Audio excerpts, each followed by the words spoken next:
2020 онд Eric Schubert гэдэг нэг коллежийн оюутан шийдэгдээгүй cold case-ийн материалуудыг сонирхож үзэж сууж агаад 1964 онд одоо бусдад алуулсан 9 настай охины түүхтэй бол санаандгүй таарлцсан юм байна. Ингээд түүний олж мэдсэн зүйл зөвхөн одоо өөрийнх нь амьдралыг өөрчлөө зогсохгүй 56 жилийн турш хариулт хүлээж исэн нэг гэр бүлд одоо эцэст нь үннийг олж мэдэх боломжийг олгосон.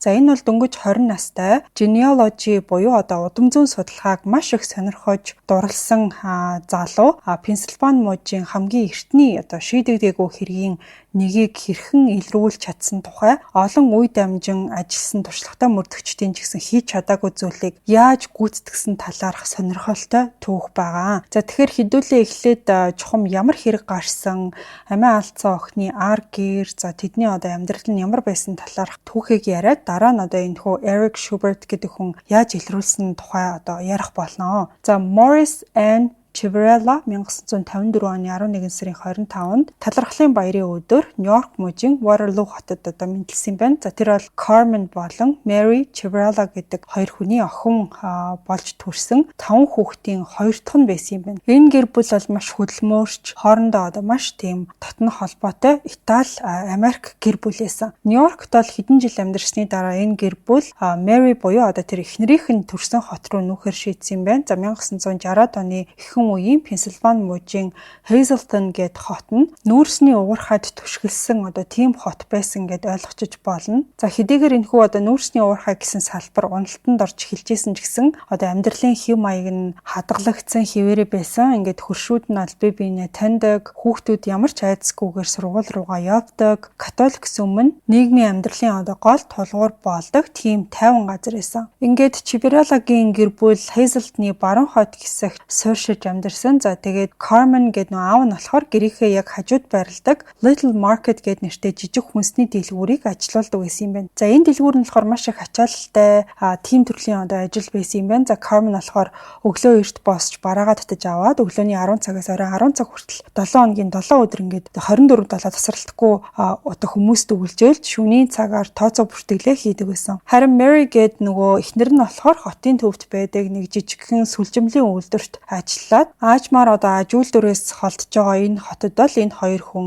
гэрийнхээ орлогыг ийм маягаар залгуулж байсан юм байна. За тэгээ эцэг их хоёр нь ийм урт цагаар ажилладаг байсан ч гэсэн одоо энэ Civarella-гийн хүүхдүүд нь хайр халамжаар дүүрэн одоо хүүхэд насыг тоолсон юм байна. За бүтэнсэ өдөр болгон тэдний гэр бүлийн хувьд бол одоо ариун өдөр байдаг байсан. Carmen үдийн үед яг 1 цагийн туршид дэлгүүрээ хаагаад Mary болохоор тусгай хоол бэлддэг байсан нь 7 хоногт одоо нэгхэн удаа гэр бүл нэг ширээний ард хамт суух цорын ганцдоо цаг хугацаанд байсан байгаа. Morris гээд охин нь болохоор цэнхэр нүдтэй, хар үстэй, маш тийм даруухан зан чанартай, бусдад айгүй халамжтай, тийм одоо сэтгэлээрээ тийм ааш сангаараа танигдсан хүүхэд байсан. Тэр бол том болоод гэлэмаа болно гэж гэрийнхэндээ ярьдаг байсан нь бол түүний зан арын шинтэй нь одоо яг тохирч исэн байгаа. Morris үнэхээр ингээд өөрийнхөө өмнө бусдыг тавьж зөвлсээс аз жаргалыг олдог хүүхэд байсан. За ах болон дүү нартайгаа одоо сургууль олж тоглох, за эсвэл эцэг гэх нь Sears гэдэг дэлгүүрээс авч гисэн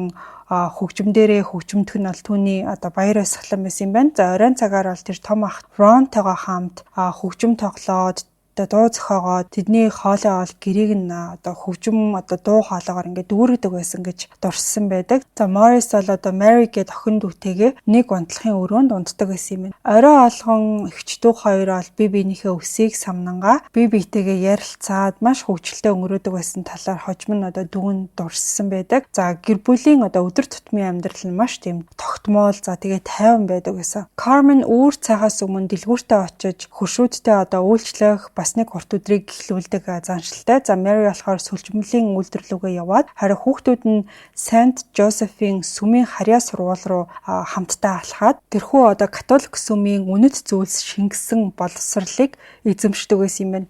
Ингээд энэ хүн болгон бие биенээ таньдаг, хүүхдүүд аюулгүй байдаг. За тэгээ энэ газар болохоор ингээд хамгийн одоо хүмүүсийн дунд цочирдмоор мэдээ гэх юм бол жишээлх нь ингээд хин нэгний ногооны талбай, улаан лал өгөхгүй болсон тухай ч юм уу. За эсвэл сүмийн ээлжид хандвийн аяа эхэллээ гэх мэт нэг тиймэрхүү зүйлс яригддаг. 50 орчим байсан юм байна. Тэгэхээр 1964 онд бол танихгүй хүнээс болгоомжил гэсэн ойлголт бараг огт байгаагүй гэж хэлж болно. Хүүхдүүд ганцаараа сургууль руугаа алхаад гадаа ямар ч хараа хяналтгүй тоглоод эцэг эхчүүд нь хоорондоо айгүй тийм дотн холбоотой бие биендээ бүрэн итгэлтэй амьдардаг байсан. Morris шиг хүүхдүүдэд чөлөөтэй тэнүүчилж өсөх боломж олгож исэн тэр үеийн гинэн цайлган байдал удахгүй нэг аимшигтай үйлдэл болсноор тэр чигтээ өөрчлөгдөж зөвхөн нэг гэр бүлийн байдал биш бүхэл бүтэн community тэр чигээрээ аюулгүй байдлын тухай ойлголтыг амссан байгаа.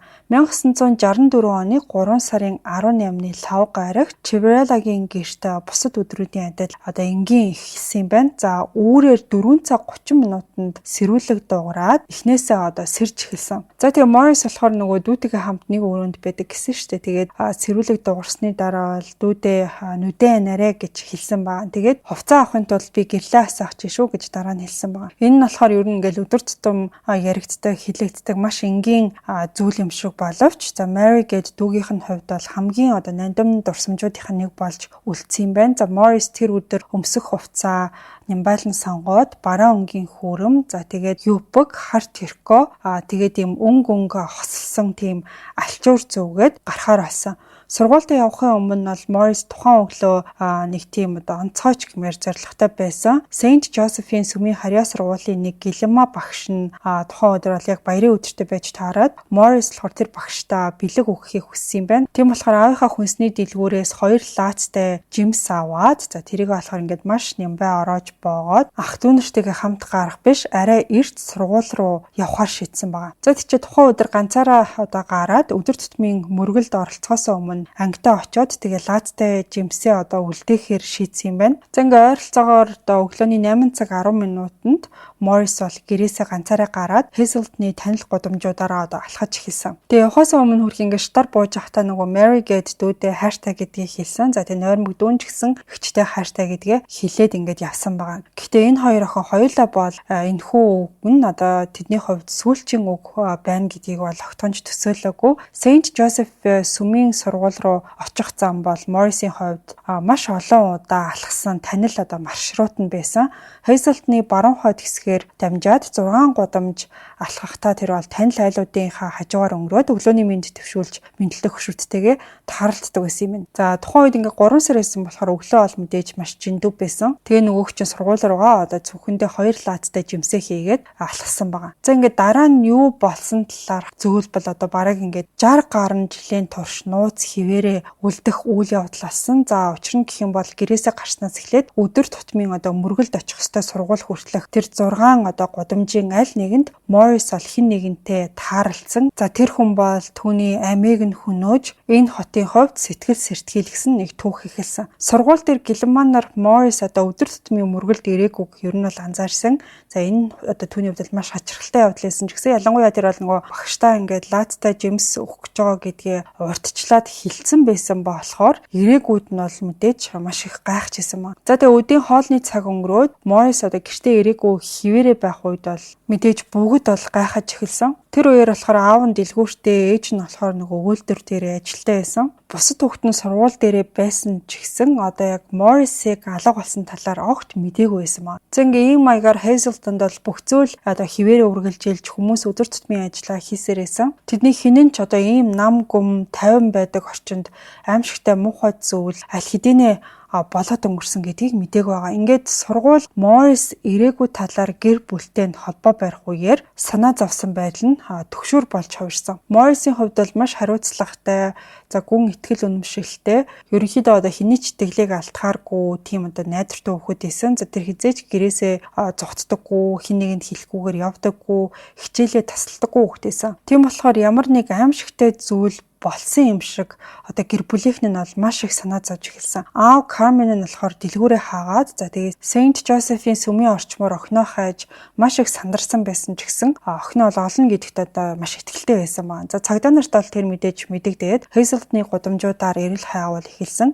За хөршүүд ч гэсэн нэгдэж энэ хайлтанд бол оролцсон. За жижиг ийм community ер нь бол нэг хүүхэд алга болоход хүн болгон түүнийг гэрт нь одоо 9 минут буцаахын төлөө хүчин зүтгэдэг гэдэг нэг талын одоо давуу талтай. За гэхдээ үдээс хойш болоод Morris-ийн уул мөр огт олдохгүй хിവэр байсан. Hazelton-аас урагшаа 2-3 милийн зайд Hazel Township-ийн Millsville гээд хэсэгт болохоор октябрь төрлийн зүйл бол өрнөжсэн. За нэг эрэгтэй болохоор 16 настай зээд үүдээд жолоо барихыг заахаар шийдээд ерөнхийдөө бол одоо хөл хөдөлгөөн багтай нам гүм хөдөө замыг сонгохоор шийдсэн. За ийм газарт одоо анх ингээс сурж байгаа жолоо барьж сурж байгаа тийм сандарсан өсвөр насны хүү бол их замын одоо ямар нэг дарамтгүйгээр жолоо барьж сурна гэж тэр хоёр бол бодсон байна. Тэдний очисон газар нь гэхдээ гоё газар нь тэр ерөөсөө биш. Олон 10 жилийн одоо нүүрсний олборлолтын улмаас газар нутг нь одоо эвдрээд, сүдээд, нүүрс дууссаны дараа орхигдсон ил уурхаанууд энд тэмдгүү байсан. За энэхүү ашиглагтай болсон уурхаанууд орон нутгийнхны хог хаягдлаа асгадаг одоо тийм алдан бус цэг болж үндсэндээ асар том хогийн цэг болж хувирсан тийм газар исэн. За өвдөөс хойш 1 цаг өнгөрч байхад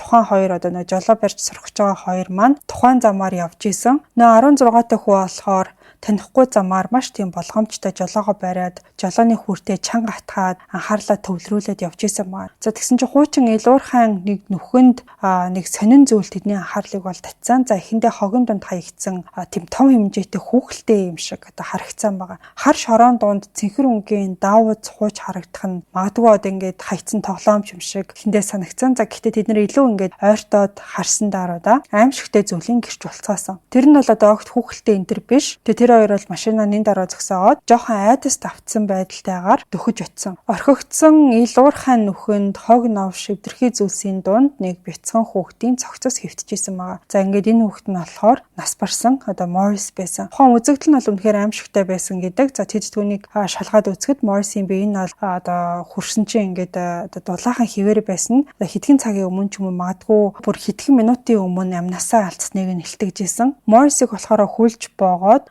амийг нь бас боогоод хүчндээд эцэст нь одоо хөнөөсөн байсан.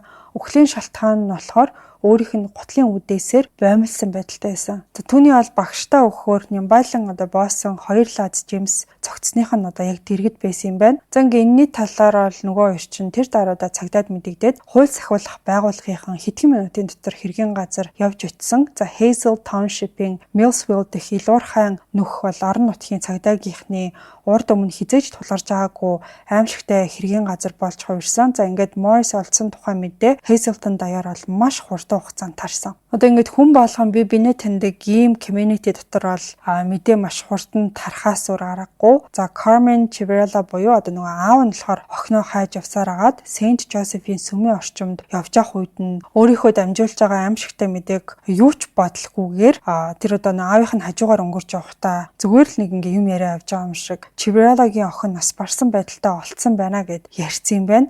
За тэгээд одоо эцэг хүн, их хүн хажуугийн хин нэгний ярианаас ингээд хүүхдээ алдсан гэдгээ ингэж сонсно гэдгийг төсөөлөхөд ч өөр нь хэцүү байна. За үнэхээр одоо энийг ойлгож хүлээн зөвшөөрөх бол хэцүү баг. Мэдээж ийм яриа бол Carmen-ийн хувьд яг л одоо зүрх рүүгээ хүчтэй зохиулсан юм шиг хүнд туссан.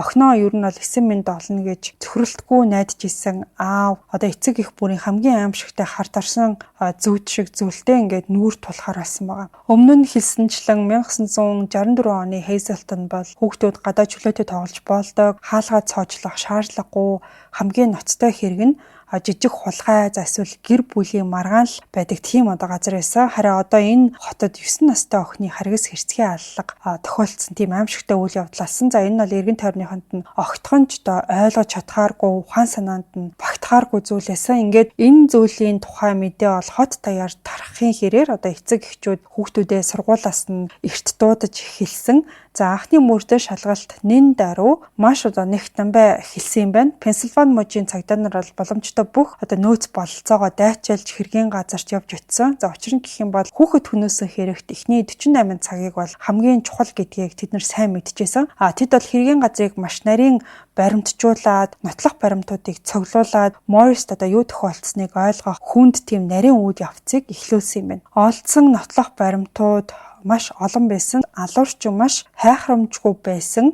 За тэгээ хожим олон 10 жилийн дараа ч гэсэн чухал ач холбогдолтой болох тийм уул мөрүүдийг үлдээсэн байсан. Morris-ийн хувцснаас DNA-ийн уул мөр цуглуулсан. За тэдгээрийн дотор үрийн шингэний тоолов өс зэрэг зүйл багтжсэн. Гэхдээ 1964 онд DNA-ийн шинжилгээ гэдэг зүйл бий болох хүртэл дахиад олон 10 жил шаардлагатай тийм үе байсан. За тийм болохоор тухайн нотлох баримтуудыг ирээдүйд ямар ач холбогдолтой болохыг хинч мэдлгүйгээр маш нямбай хадгалж үлдэж чадсан байна. Мөрдөн шалгалт маш түргэн хугацаанд Hazelton болон ойр орчмын бүс нутагт тэлж хийгдсэн байгаа. Цагдаа нар бол хэдэн зуун хүнийг байцааж, гарч ирсэн бүх сэжүүр, бүх таамаг, бүх боломжийг шалгасан. Тэд бол хөршүүдтэй, багш нартай, дэлгүүрийн эзэдтэй, Morris-ийг сургууль руугаа явах сүүлчийн тэр мөчүүдийг харсан байж болзошгүй хүн болгонтой ярилцсан. Хүн болгон гэмгүй нэг хүүхдийг хөнөөсөн тэр араатныг олж илрүүлэхэд туслахыг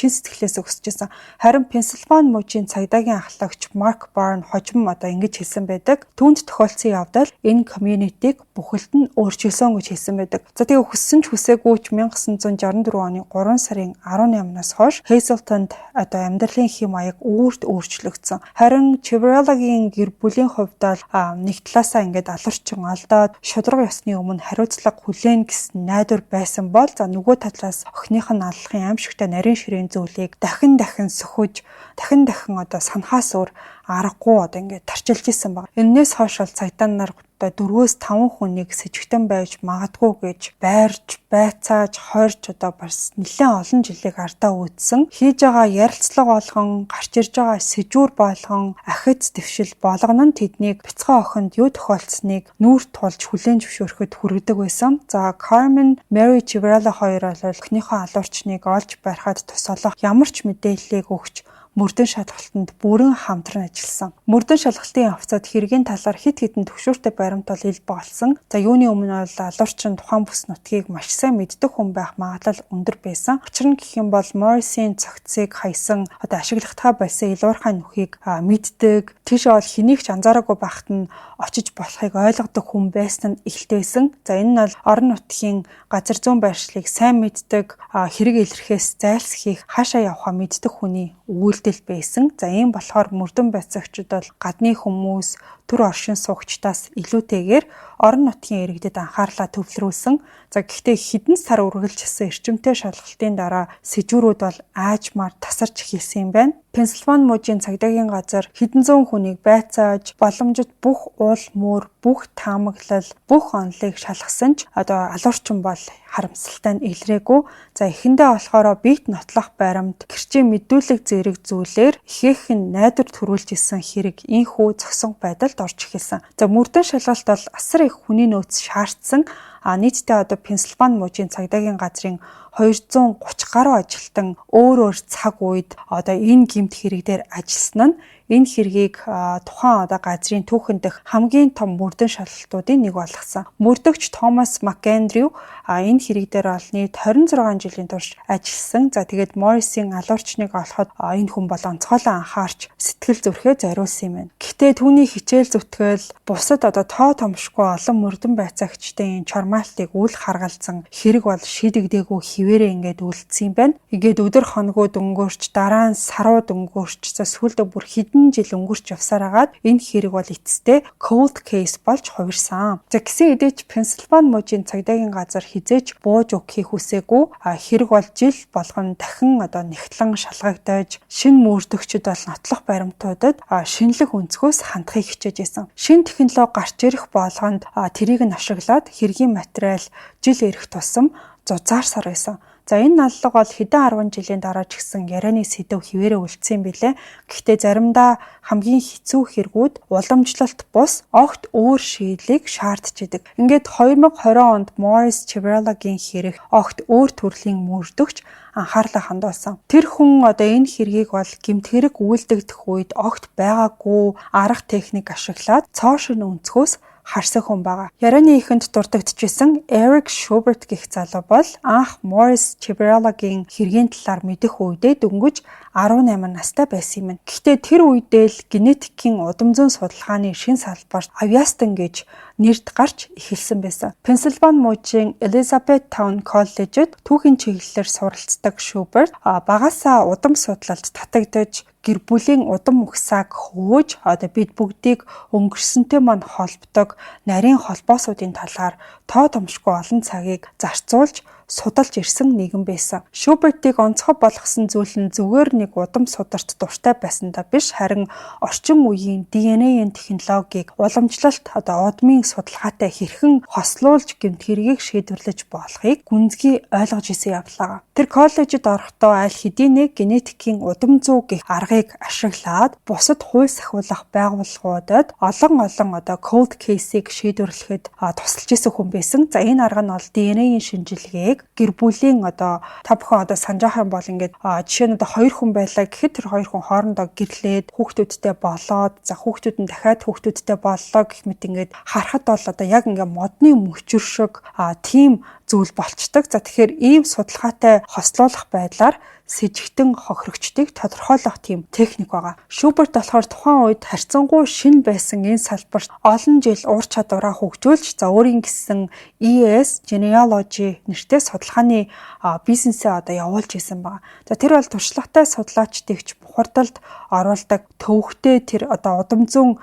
таавруудыг шийдэж чаддгаараа нэр хүнд олсон нэгэн байсан. Ингээд 2020 онд Schubert бол дараагийн ажиллах хэрэгээ хайж авах үеэрээ Morris Civarelli-гийн түүхтэй танилцсан юм байна. За энэ хэрэг нь зөвхөн эмгэнэлтэй байдлаараа биш, харин өөрийгөө энэ талбарт улам бүр сайжруулсаар ирсэн генетикийн удам зүйн аргаар шийдэгдэх бүрэн боломжтойг тэр дор нь ойлгосноор түүний анхаарлыг анх татчихсан юм байна. За яагаад гэхээр энэ хэрэгт болохоор биет нотлох баримт байсан, DNA-ийн профайл ч гэсэн байсан. За мөрдөгчд бол тухайн зүйлүүдийн ач холбогдлыг нь ойлгоод маш нарийн юм бай тэр биет нотлох баримтуудыг нь хадгалж үлдээсэн байсан. Ерөнхийдөө бол ийм төрлийн cold case-үүдэд нотлох баримтыг ингэж бүрэн бүтнээр нь хадгалсан байдаг тухай сонсох нь бол үнэхээр ховор байдаг. Тэгэхээр энэ Morris-ийн хэрэг бол яалтчгүй аттай тохиолдол гэж явдаг юм байна. Тиймээс энэ дээр Пенсильвани мужийн цагдаагийн газрын зүгээс хийсэн маш зөв, маш нямбай, хариуцлагатай шийдвэр байсан гэж үздэг.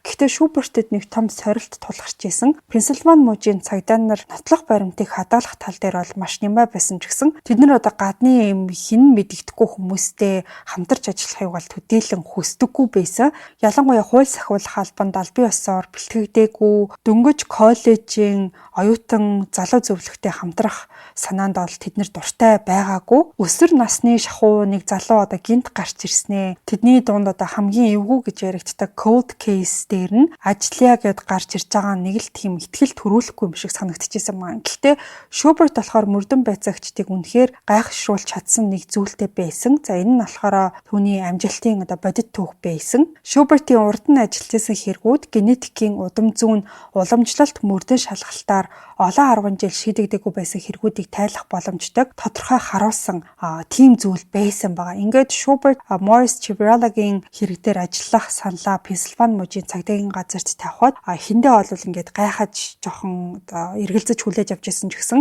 ер нь бол ингээд за энэ залууг сонсоод үзье гэж зөвшөөрсөн байгаа. За тэгээд бид нар бол энэ хэрэг 50 гаруй жилийн турш шалгагдаж боломжтой бүх арга техник, бүх нөөцийг ашигласан гэдгээ бол танилцуулсан. За тиймээс нэг коллежийн оюутан туршлагатай мөрдөгчдийн бүтлгүүцсэн газарт амжилт гаргана гэдэг бараг боломжгүй юм шиг санагдчихсэн. За гисэн эдэж эцэстэн тэд бол оролдоод үзье гэж хэлсэн байгаа. Ингээд Schubert болон Пенсильвани мужийн цагдаагийн газрын хамтын ажиллагаа 2020 онд эхэлсэн түүхтэй юм байна. За энэ үед бол генетикийн удам зүйн арга нь бидний өмнө ярьсанчлан харьцангуй шинэ хിവэрэ байсан ч гэсэн уулс даяар гайхалтай үр дүн үзүүлж эхлээд байсан юм байна. За үүний тод жишээ нь гэх юм бол Калифорни дахь маш цуутай Golden State Killer гэж байдаг. За тэр хэрэг бол DNA-ийн нотлох баримтыг удам зүйн судалгаатай хослуулснаар хэдэн 10 жилийн өмнөх хэргийг ч гэсэн шийдэж болдгийг маш тодор харуулсан байна.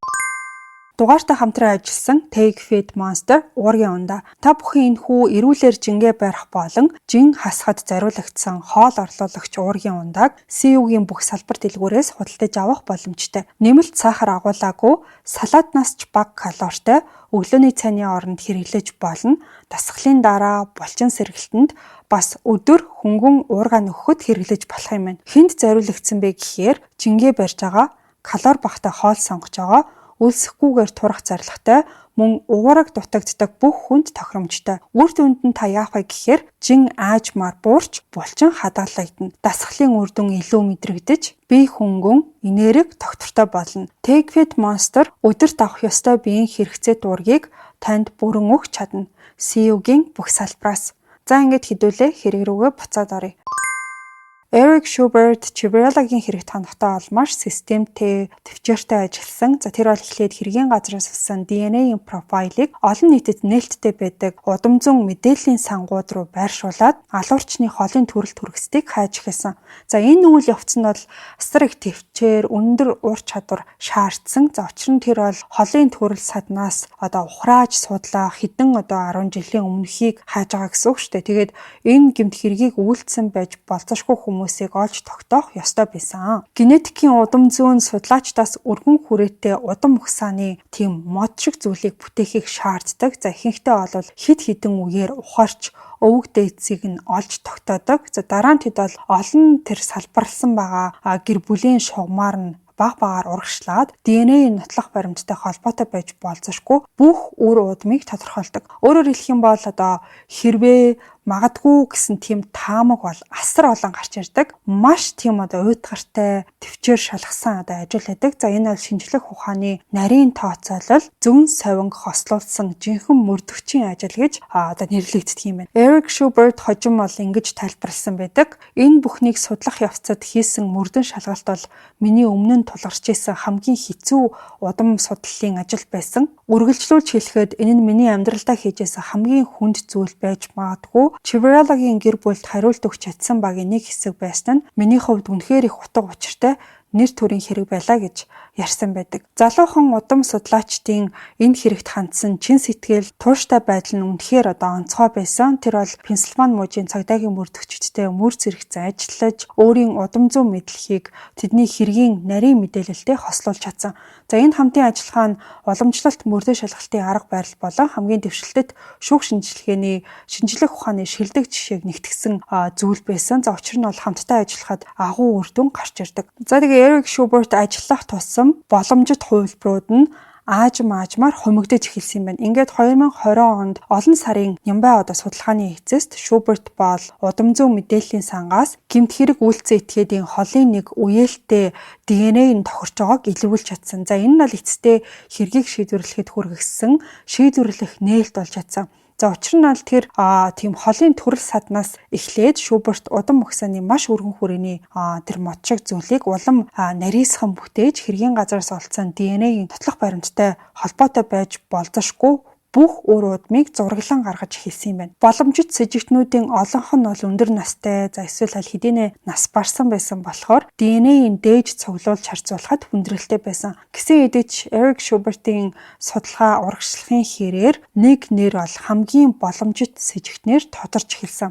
За тэр хүн бол James Paul Forte гэдэг хүн байсан. 1941 онд төрсэн Forte гэдэг хүн бол бармен, за бас баарны хэрэгслийн борлуулагч байсан. Насан туршдаа тэр Hazelton-д амьдарч исэн хүн юм байна. За Morris-ийг хөнөөх үедээ тэр бол 22 настай байсан. За Chevrolet-гийн гэрээс ердөө 6-7 гудамжны зайд амьдардаг байсан хүн юм байна. Гэхдээ харамсалтай нь James Paul Forte 1980 онд за хэрэг шийдэгдэхээс 42 жилийн өмнө нас барчихсан байсан. За тэр бол 38 наснда ажиллаж исэн бааранда зүрхний шигдээсээр өөд болж исэн юм байна. За ийм болохоор мөрдөгчөд маш чухал шийдвэрийн өмнө тулж ирсэн. Forte болохоор үнэхээр алуурчин гэдгийг эцэслэж нотлохын тулд түүний шарилнаас нь DNA-ийн дээж авах шаардлагатай болсон. За бас мөрдөгчөд энэ Forte гэд хүн нь урд нь хүчингийн гэмт хэрэгээр цагдаа дээр бүртгэлтэй байсан хүн байна гэдгийг нь бол олж мэдээд ерөнхийдөө ийм төрлийн гэмт хэрэг үлдэх бүрэн боломжтой этгээд гэдгийг улам бүр баталсан.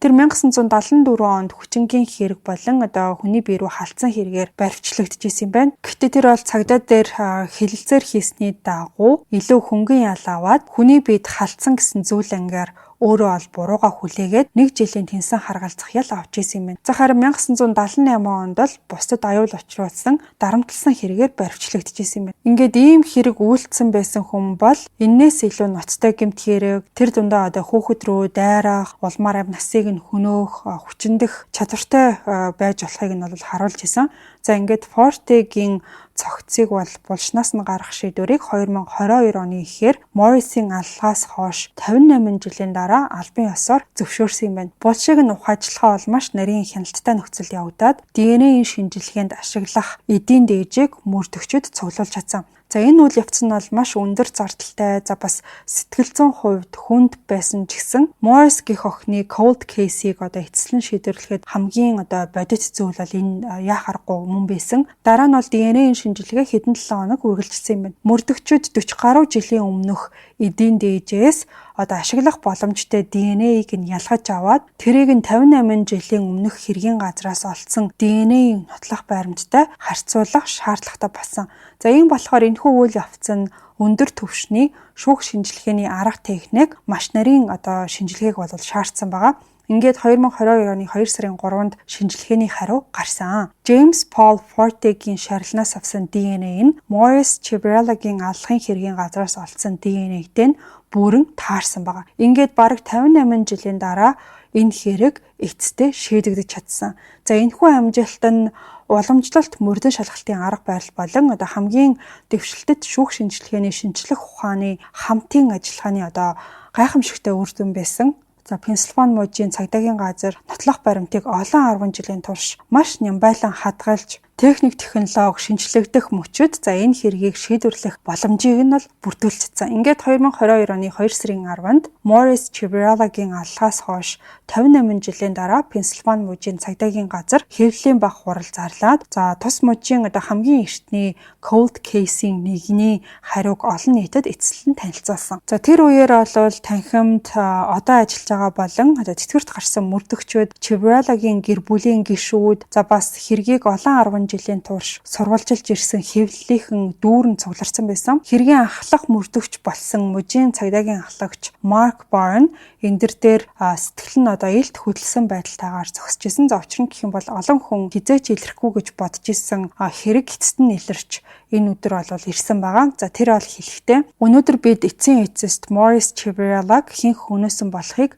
мэдэж авлаа. Уламжлалт мөрдөн шалгалт болон дэвшилтэд генетикийн удам зүүн хамтын ажиллагааны үр дүнд бид энэ аимшигтай гэмт хэргийг үйлдсэн этгээдээр James Paul Forte-г олж тогтоолоо. Хэрэг эцэст нь шийдэгдсэнд бид тайвширсан ч хэтэрхийн удаан хугацаа өнгөрч гэмт хэрэгтэн аль хэдийнэ нас барж үйлдэлтэй хариуцлага хүлээж чадаагүй харамсаж байна гэж ярьсан байна. Хэвлэлийн баг хурлаар James Paul Forte-гийн талаар дэлгэрэнгүй мэдээлэл өгсөн нь за аллахын дараа бараг 20 жилийн турш олонний нүдэн дээр ээл хинд ч одоо анзаарагдaltaгүй амьдарч исэн нэг хүний дүр төрхийг одоо тодруулж өгсөн байгаа. Хамгийн аимшигтай нь Forte гэх хүн бол Morris-ийг хөнөөснөөс хойш 16 жилийн турш Hazelton хотод амьдарсаар байсан. За тэр бол бармены ажиллаа хийж хүмүүстэй өдөр тутамдаа харилцаар байсан. За түүнийг бол хүүхэд хөнөөсөн алуурчин гэдгийг хинч мэдээгүй. Тэр яг адилхан сүмд мөргөл үйлдэж, адилхан дэлгүүрүүдээр үйлчлүүлж, амьдралыг нь сүрүүлсэн тэр гэр бүлийнхэнтэй адилхан хорхололд амьдарч исэн юм байна. Ciavarelli-гийн гэр бүлийн хувьд амьд үлдсэн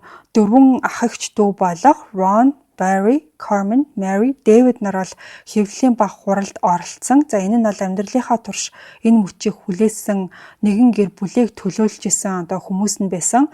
За Ron бол ингэж хэлсэн байдаг. Хин гэдгийг нь мэдснээр бид тодорхой хэмжээнд тайвшрал авч чадлаа. Бүрэн тайвшрал гэж хизээч байхгүй. Гэхдээ үүнийг хэн хийснийг мэдэж авлаа. Тэр хүн дахиж ижил гэмт хэрэг үйлдэж Morris шиг өөр охтыг хохироохгүй гэдгийг мэдэх нь бидэнд тодорхой хэмжээний тайвшрлыг өгч гинэ гэж ярьсан байсан. За Morris-ийн дүү Mary ч гэсэн гэр бүлд нь энэ хэрэг ямар нөлөө үзүүлснийг гонигтайгаар ярьж бидэнд Morris-ийн тухай маш олон нандин дурсамжууд байдгаа гэж хэлсэн байсан. Тэр байхгүй болсноор бидний гэр бүл хоосон гунигтай байсаар ирсэн. Бид үргэлж ямар байх байсан бол тэр байсан бол яах байсан бол гэж өөрсдөөсөө үргэлж асуурсаар байх болно. Хамгийн хачирхалтай нь Чибралагийн гэр бүлийнхэн энэ мэдээнд хариу үзүүлэлтээ үзэн ядалт өш хонзонгийн ямар ч илрэл гаргаагүй нь маш онцгой байсан. Тэдний эцэг гэх нь хүүхдүүдээ уур хилэн өшөө авалтанд биш харин хайр, уучлал, төвлөрч амьдрах бие хүн болгож өсгсөн байсан. Ийм аимшигтай эмгэнэлтэй хэрэгтэй нүүр тулсан ч гэсэн гэр бүл бол итгэл үнэмшлээ хадгалж өшөө авалтаас илүү шудраг ёсыг эрхэмсээр ирсэн юм байна. Рон хэлэхдээ энэ зүйл хизээч үзэн адилтын тухай байгаагүй, хизээч шийтгэл эсвэл өшөө авалтын тухай байгаагүй. Зөвхөн шудраг ёсны тухай яригддаг байсан гэж хэлсэн. За хэвлэлийн баг хурлаар бас Эрик Шубертийн гүйцэтгсэн үүргийг онцлон тэмдэглэсэн. За тэр үед дөнгөж 20 настай байсан залуу удам судлаач бол энэ хэргийг шийдвэрлэхэд оруулсан онцгой хувь нэмрээрээ албан ёсоор үнэлэгдэж чадсан байгаа. Түүний хийсэн ажил нь олон үед дамжин ажилласан туршлагатай мөрдөгчдийн ч хийж чадаагүй гүйцэтгсэн явдал байсан. За тэгээд ахлах мөрдөгч ярихдаа Эрикийн ажил энэ хэргийг шийдэхэд шийдвэрлэх үүрэг гүйцэтгсэн. Генетикийн удам зүүн мэдлэг, түүний тууштай байдал, чин сэтгэл нь Джеймс Пол Фортыг гэмт итгээд болохыг тогтоох боломжийг олгосон. Түүний хувь нэмэргүйгээр энэ хэрэг хизээж шийдэгдэхгүй байх байсан гэж ярьсан байдаг. За энэ бол мэдээж үнэхээр гайхамшигтай. Хин нэгэн хүн нэг хэргийг олж хараад за тэгээд тэрнээсээ ямар ч ашиг, шагнал нэр хүнд горьдлохгүйгээр зөвхөн нэг гэр бүлд амар амгалан шудраг ёс авчрахын төлөө ингэж өөрийгөө зориулна гэдэг маш гайхалтай зүйл юм шиг санагдлаа. За ингээд ийм нэг адармаатай хэрэг байна. Бараг 60 гаруй жилийн өмнөх хэргийг ахиж сөхөөд тасралтгүй тууштай ажиллаад эцэст нь хэрэгтэн илрүүлж чадсан түүх байлаа. За энэ Эрик Шуберт гэдэг залуугийн талаар анх олж сонсоод юу ер нь ингээд ямар ч ажил тэдэн жилийн ажлын туршлага гэсэн сонин шаардлага тавиад байдаг тогтолцоог гинт би бол сансан. Дөнгөж ингээд сургууль төгсөөд ажилд орох гэж байгаа залуучууд хэдий зааванда туршлагаа хоримтлуулах уу? Тэгээд ч ингээд цаг хугацаа өнгөрөх тусмаа залуучуудын сэтгэхүй бас чадвар өөр болсон гэж бол би боддог. Та нарт ч гэсэн тэгж санагдсан байх гэж бодож байна. За ингээд өнөөдрийн дугаартай хамт байсан нийт сонсогчдоо баярлалаа. Та бүхэнд сонирхолтой санагдсан гэдэгт итгэлтэй байна. Энэ удаагийн дугаартай Take Fit Monster уургийн ундаа хамтарч ажиллалаа. Та бүхэн CEO-гийн бүхэл салбараас худалдаж авах боломжтой. За энэхүү уургийн ундаа нь өдөрт авах ёстой биеийн хэрэгцээт уургийг бүрэн өгч чадах шимт хижээлтэй гэдгээрээ онцлог. Та бүхэн энгийн сахартай газтай ундаа авч явж ахаар эрүүл мэндэд хэрэгтэй энэ төрлийн ундааг сонгоорой. Ингээд хэдүүлээ энэ хагасаа өдөр бас нэгэн сонирхолтой дугаараар эргээд уулзъя.